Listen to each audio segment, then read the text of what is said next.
Bonjour. Bonjour et bienvenue dans cette séance destinée aux élèves de 2e STM, unité conception. Donc, en ce qui concerne les sciences de l'ingénieur, on vous a préparé des soutiens pour vous préparer à votre examen de baccalauréat. Donc, j'espère que cette séance vous aidera à mieux préparer votre examen et on va essayer de commencer à aborder cette séance dans laquelle on va traiter des problèmes et essayer de résoudre quelques exercices. Donc, abordons le problème qu'on va voir aujourd'hui. Donc, aujourd'hui, on va essayer d'aborder la correction d'un examen national 2018, bac STM, sciences de l'ingénieur, et on va essayer de voir l'unité conception.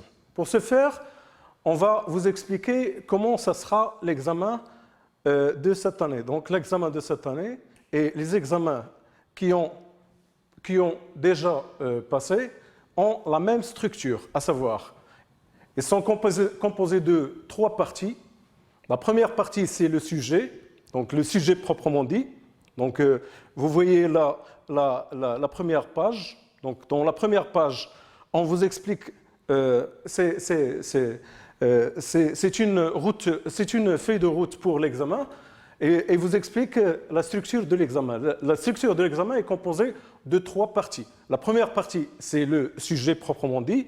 La deuxième partie, c'est les documents dans lesquels vous allez répondre, donc documents-réponses que vous allez rendre à la fin de la séance. Et la troisième partie, c'est la documentation et les documents ressources.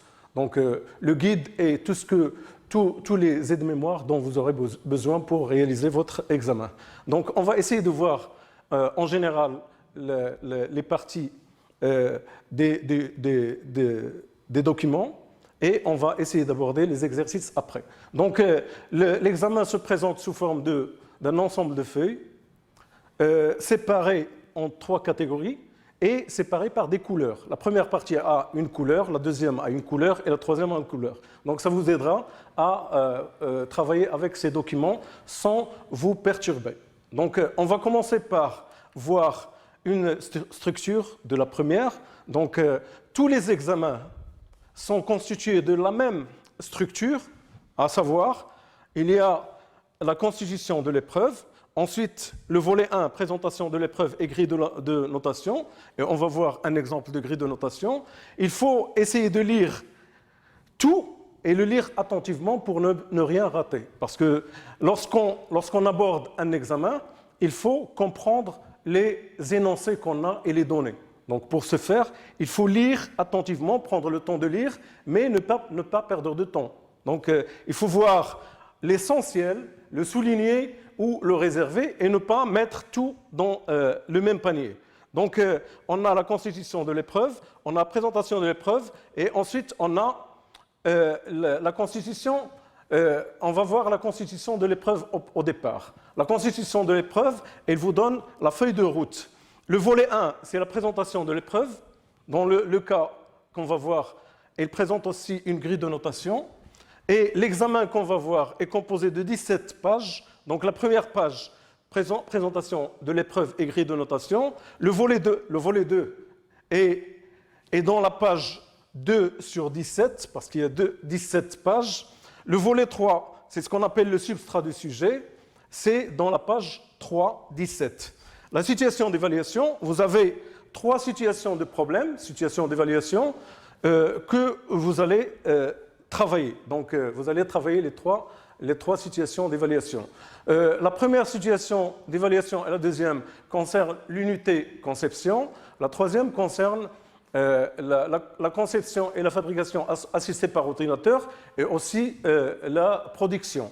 Donc, vous pouvez voir que la note est divisée en trois thèmes qui sont la conception et fabrication assistée par ordinateur et la production. Mais la répartition n'est pas égale. Donc la répartition, il y a un plus pour la conception et le 40% à peu près pour la conception et fabrication assistée par ordinateur et la production. Donc on va essayer de voir un exemple de traitement de ces 3 volets, situation d'évaluation. Ensuite, dans le document réponse que vous allez voir vous avez les documents réponses de la page 4 à la page 11, et vous avez les documents ressources, les archives et les documentations, c'est à partir de la page 12 jusqu'à la page 17. Donc, ce que vous devez rendre, ce sont les documents réponses, DREP, d'accord? Donc, les documents réponses, c'est DREP, c'est à partir de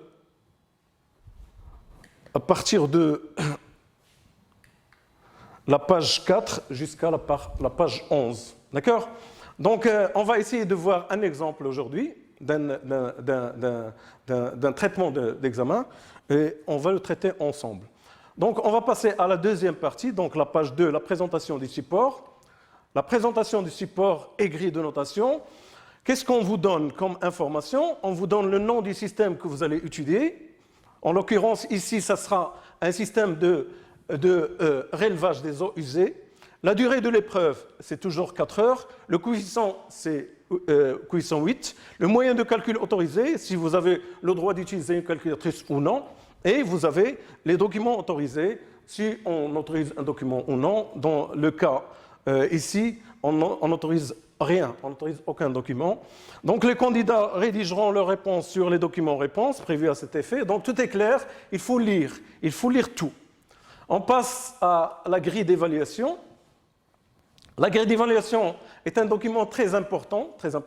Pourquoi? Parce qu'il vous donne les indices des situations d'évaluation avec les tâches et les indicateurs, avec les notes. Donc vous pouvez commencer par celles qui vous concernent, mais il est préférable de commencer par ceux qui ont une notation élevée. D'accord? Donc ici, l'indicateur A de la situation d'évaluation 3 est noté sur 5. Donc il faut essayer de voir les questions qui ont un plus-value intéressant. D'accord? Donc ça, c'est la grille d'évaluation, il ne faut pas les négliger, il faut la voir aussi. D'accord? Ça vous donnera la notation et le calcul se fait sur 80, mais on le divise par 4 pour avoir une note sur 20. Bon, on a aussi la présentation du support. Donc ce sont des termes que vous devez comprendre pour répondre correctement et pour avoir un examen correct. Donc la présentation du support, tout examen est articulé autour d'un support. Un support, c'est quoi? C'est un système qui peut être soit un système mécanique, soit un système qui englobe un peu d'électronique, un peu d'électricité, ainsi de suite. Donc la présentation du support est très importante. C'est le sujet dont on va voir.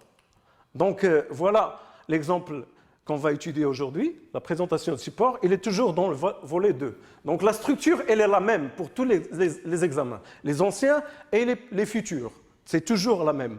Donc présentation du support. Donc là, on vous donne un dessin, un schéma, des explications, ainsi de suite. D'accord? Donc on va passer à la suite pour voir. On a un schéma, une description. Donc dans cette première partie, je vous ai montré la structure de l'examen. Maintenant, on va passer à la réalisation et on va aborder un examen qui est l'examen de 2018. Le substrat du sujet, c'est le sujet lui-même, donc le sujet soi-même. Donc, on va essayer de voir ensemble la présentation. Donc, volet 3, substrat du sujet. Voilà, on voit les substrats du sujet.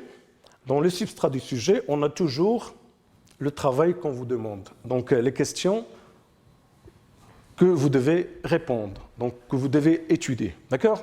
Donc, on va essayer de voir notre exemple maintenant. Donc, vous avez 2 SEV, 2 situations d'évaluation, et la troisième concerne la production. D'accord? Donc, on va voir la partie conception, de l'unité conception. On va commencer par la mise en situation. La mise en situation vous donne les explications pour vous mettre dans le bain du support, pour comprendre de quoi on parle. Donc, premièrement, mise en situation. Cette mise en situation, ça concerne le travail qu'on va faire ensemble aujourd'hui, donc l'étude des problèmes concernant ce cas. On va traiter 2 situations d'évaluation. Donc, la mise en situation, qu'est-ce qu'elle raconte dans cet exemple? Donc, on a une représentation, d'accord? Et on a les explications en haut. Donc, avec la croissance démographique et le développement des activités industrielles, de nombreuses substances sont déversées dans les eaux usées. Les eaux utilisées qui deviennent alors des eaux usées. Les eaux usées sont essentiellement de deux types. Voilà.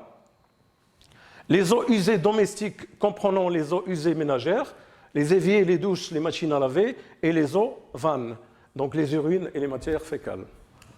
Voilà. Les eaux industrielles provenant des activités d'exploitation des entreprises, les eaux de pluie se mêlent parfois à ces deux types d'eau. Voilà. On est toujours dans la mise en situation. Bien que collectées par un réseau d'assainissement, les eaux usées se déversent à l'état brut dans le milieu naturel, rivières, mers, sol. Cette pollution occasionne une forte dégradation de l'environnement et constitue un risque pour la santé publique. C'est pourquoi les eaux usées doivent subir un traitement dans une station d'épuration. Donc on a souligné ST et EP, STEP, des eaux usées avant d'être jetées dans le milieu naturel ou réutilisées pour l'irrigation par exemple. Dans une station d'épuration, STEP, on peut distinguer deux filières dans le processus d'épuration.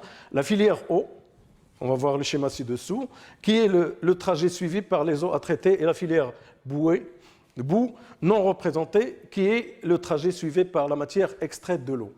Donc on va voir le schéma. Donc le schéma qu'on a ici.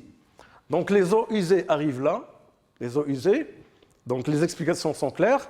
On a une turbine ici qui est une vis d'Archimède qui va faire remonter l'eau usée et va le mettre dans le dégrinage. Ensuite, dessablage, dégraissage, décomptage primaire, on le laisse décompter.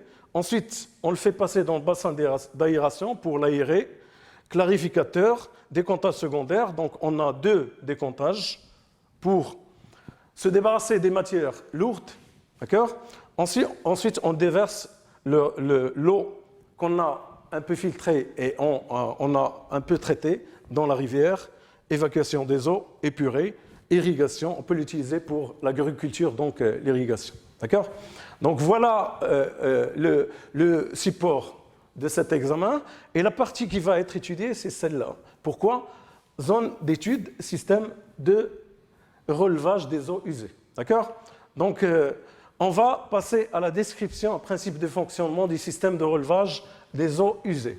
Dans la filière eau, les eaux usées arrivent dans un premier bassin, qui est là. Donc, on vous donne l'explication de fonctionnement que je viens d'expliquer tout à l'heure. D'accord ? Leur niveau est détecté automatiquement et elles sont relevées par deux vis d'Archimède. Donc, les vis d'Archimède, c'est ce qu'on a ici. Les vis d'Archimède, lorsqu'ils tournent, donc, ils fonctionnent comme la vis d'Archimède par laquelle on réalise de la viande hachée. Donc, c'est une vis d'Archimède qui permet de découper et de concasser la viande. D'accord ? Donc, relevage. Ce dernier permet à son utilisateur de relever les eaux usées à une altitude suffisante. Donc, l'eau était dans cette altitude. Pour le remonter dans cette autre altitude, on a la vis d'Archimède. On a deux vis d'Archimède. D'accord ? Pour le déplacement vers les autres postes de station, donc, le déversage se fait par gravité. C'est ce qu'on appelle le dégritage. D'accord ? Cette opération consiste à retenir les matières ayant des dimensions supérieures aux mailles de grillage. On a un grillage ici, des grillages. Donc, c'est un filtre sous forme d'une grille qui peut retenir les matières qui ont des dimensions très grandes. Puis les eaux usées continueront leur chemin en passant par les autres processus de traitement, voire schéma. Voilà le schéma. D'accord ? Donc, à partir de là, on peut passer à la suite. Voilà.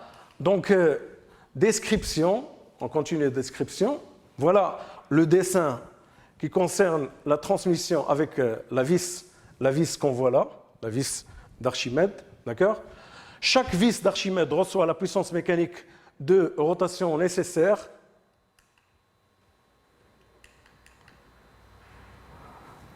chaque vis d'Archimède reçoit la puissance mécanique de rotation nécessaire à partir d'un moteur asynchrone. Donc le moteur asynchrone, il est en bas. D'accord ? Il est là. D'accord ? Asynchrone, triphasé 41, voir document ressources, page 12-17 et 13-17. Donc ça, c'est 12-17. Et réalisé par l'intermédiaire, la transmission de la puissance motrice à la vis d'Archimède 25 est réalisée par l'intermédiaire d'un système poulie-courroie, d'accord, qu'on voit là. On voit les deux poulies. 39.1, un réducteur à engrenage à denture droite. C'est ce qu'on voit là.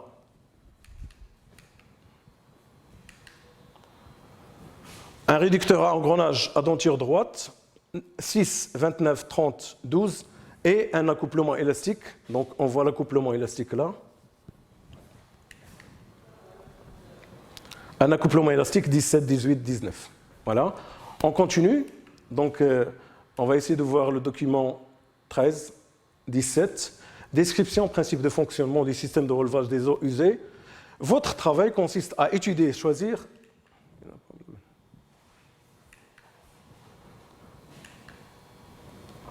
valider certaines solutions constructives proposées afin d'assurer les différentes fonctions techniques du système de relevage des eaux usées. Étudier la commande des deux moteurs entraînant les deux vis d'Archimède du système de relevage. Étudier partiellement la production de l'une des pièces du système de relevage. Donc tout ça va être détaillé dans les trois SEV, les trois situations d'évaluation. Donc on arrive au travail demandé. Le travail demandé, ça concerne toujours le substrat du sujet. Donc la partie substrat du sujet, qui est le volet 3, c'est toujours le travail qu'on vous demande de réaliser pour réussir votre examen. Donc il est constitué de 3 SEV, une situation d'évaluation 1, une situation d'évaluation 2 et une situation d'évaluation 3. Les deux situations d'évaluation, les premiers, concernent la conception, l'unité de conception. La troisième concerne la production et le FAO. Donc CFAO, conception et fabrication assistée par ordinateur. Donc chaque SEV est constitué de plusieurs tâches. Donc on voit ici tâche 1.1, tâche 1.2, tâche 1.3 et ainsi de suite. Et chaque tâche peut être constituée d'indicateurs, donc des questions sur lesquelles vous devez répondre pour construire la tâche. Et les tâches construisent les situations d'évaluation. Voilà. Donc on va passer à notre exemple. Donc, on va voir la situation d'évaluation concernant l'exemple qu'on vient de voir, le relevage des eaux usées. Donc, situation d'évaluation numéro 1. D'accord? Donc, la situation d'évaluation numéro 1, en première partie, et toujours, ça va être l'analyse fonctionnelle.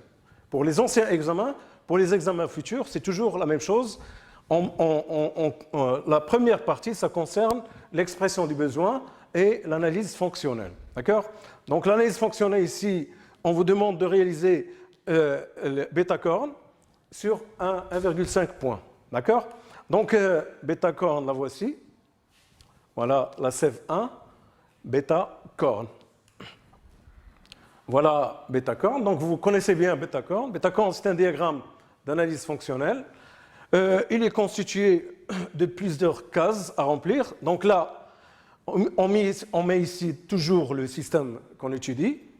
Et là, on met une case sur quoi agit le système. Ici, à qui rend-il service et dans quel but. Donc, les deux interactions nous guident pour obtenir la fonction principale ou la fonction globale du système.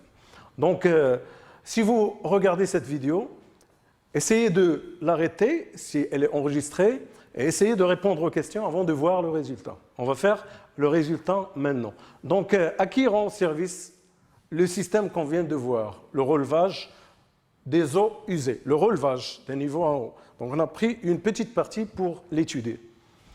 Donc, ici, si on réfléchit bien à tout le monde, donc à un utilisateur, donc l'utilisateur, sur quoi agit-il? Il agit sur les eaux usées. Et dans quel but? Système de relevage. D'accord? Donc, ces informations, vous allez les trouver où? Vous allez les trouver dans le sujet, dans la présentation, dans la mise en situation et dans le volet 1 et 2. Donc, il faut lire attentivement, essayer de comprendre le fonctionnement du système qu'on vous donnera. D'accord? On passe à la tâche 1.2. Donc, la tâche, l'indicateur B. Parce que ici, c'était l'indicateur A. L'indicateur B, ça concerne le diagramme pieuvre, le diagramme des interactions. On va essayer de compléter le diagramme des interactions. Donc, ce qui nous donne, c'est ça, avec les fonctions. D'accord? Donc, on a les milieux et on a les fonctions de service, qui peuvent être soit des fonctions principales, soit des fonctions contraintes, qu'on voit ici. Donc, les liaisons, vous les voyez là. Donc, on a un milieu extérieur qui est l'utilisateur, les eaux usées, l'énergie électrique, premier bassin, l'environnement, et on vous donne quelques fonctions, et à vous de compléter les autres qui manquent. Dans l'examen et dans les examens, on donne généralement des milieux, quelques milieux, et on laisse des cases vides. On donne des fonctions et on laisse des cases vides. Donc là, vous devez compléter ça, ça, ça. Et vous devez compléter les 3 fonctions qui manquent. Bon, ça, c'est la liaison entre le système de relevage et l'utilisateur. Ça va être une fonction. Là aussi, c'est la même chose. Et là, c'est la fonction qui relie le premier bassin au système de relevage des eaux usées.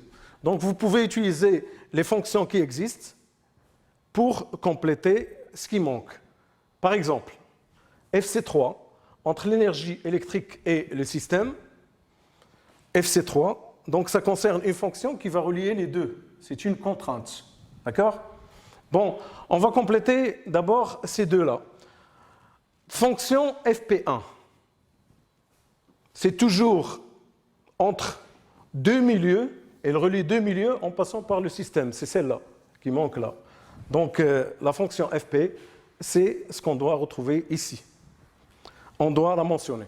La fonction FP, c'est une fonction principale et ça revient à dire la fonction globale qu'on vient de voir dans bêta corn. Donc, ça va permettre à l'utilisateur de relever les niveaux des eaux usées. D'accord?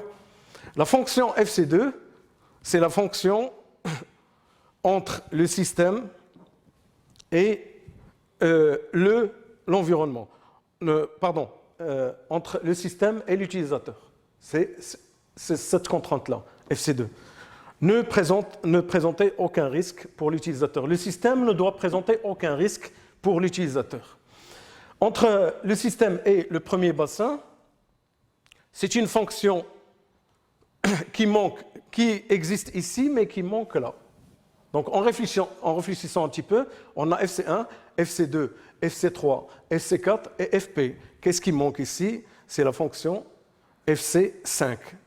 Détecter les niveaux des eaux usées dans le premier bassin. Donc, ça sera ici FC5. On va compléter la fonction principale.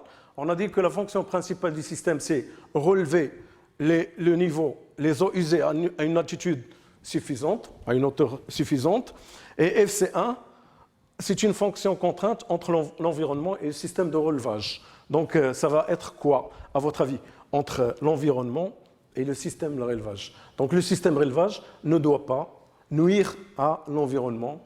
Donc, il doit préserver l'environnement et la respecter. Voilà. Donc, FC1, c'est la fonction contrainte entre le système et l'environnement. Ça va être respecter l'environnement ou préserver l'environnement ou ne pas nuire à l'environnement. FC3, c'est la fonction entre notre système et l'énergie électrique. Donc le système va utiliser l'énergie électrique, donc il doit s'adapter à l'énergie électrique, utiliser l'énergie électrique. Voilà en ce qui concerne le diagramme des interactions. Tout ça, ça entre dans l'analyse fonctionnelle. D'accord? On passe à la suite. Donc, on est toujours dans la situation d'évaluation 1, on passe à la tâche 1.2. La tâche 1.2, c'est l'analyse technique. Dans l'analyse technique, il nous demande de donner le nom et la fonction de pièce choisie du tableau suivant, donc dans l'indicateur petit a. Pour ce faire, on a besoin du tableau, on a besoin du dessin. Voilà notre représentation. On vous demande le nom et la fonction des pièces suivantes. La pièce 11, donc si on regarde le dessin, la pièce 11, c'est la vis qu'on a ici. Pour rappel, le dessin, vous l'avez, et vous avez la nomenclature. Donc, vous pouvez chercher dans la nomenclature et utiliser le dessin. Donc, la vis 11, ça sert à quoi, à votre avis? Quelle est la fonction de la vis? Il y a une vis ici, il y a une autre ici. Il y a des engrenages là. Donc, on peut facilement comprendre que c'est pour la lubrification.